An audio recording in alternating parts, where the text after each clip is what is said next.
मात्र 2 मिनट में मैं और आप मिलकर गीता के अध्याय 2 श्लोक नंबर 28, 29 और 30 का सार सुने।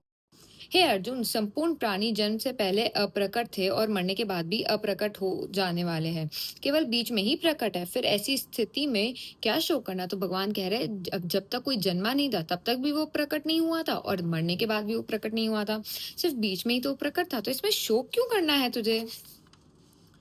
कोई इस महापुरुष ही इस आत्मा को आश्चर्य की भांति देखता है और वैसे ही दूसरा कोई महापुरुष ही इसको तत्व का आश्चर्य की भांति वर्णन करता है तथा दूसरा कोई अधिकारी पुरुष ही इसे आश्चर्य की भांति सुनता है और कोई तो सुनकर भी इसे नहीं जानता। तो अब भगवान श्री कृष्ण अर्जुन को कह रहे हैं, श्री कृष्ण भगवान अर्जुन को कह रहे हैं कि कोई कोई जने ही तो इस आत्मा के आश्चर्य की भांति देखते हैं और कोई महापुरुष इसको तत्व से जानकर आश्चर्य की तरीके से इसका वर्णन करता है और दूसरा कोई ही पुरुष इसे सुनता है आश्चर्य की तरह।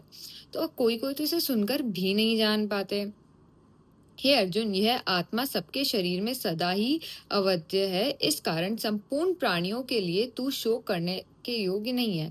फिर कृष्ण भगवान कहते हैं कि ये शरीर तो हमेशा ही जाता है, मतलब शरीर का तो हमेशा जाना निश्चित है, परंतु जो आत्मा है वो अवध्य है, यानी उसका कभी वध नहीं हो सकता।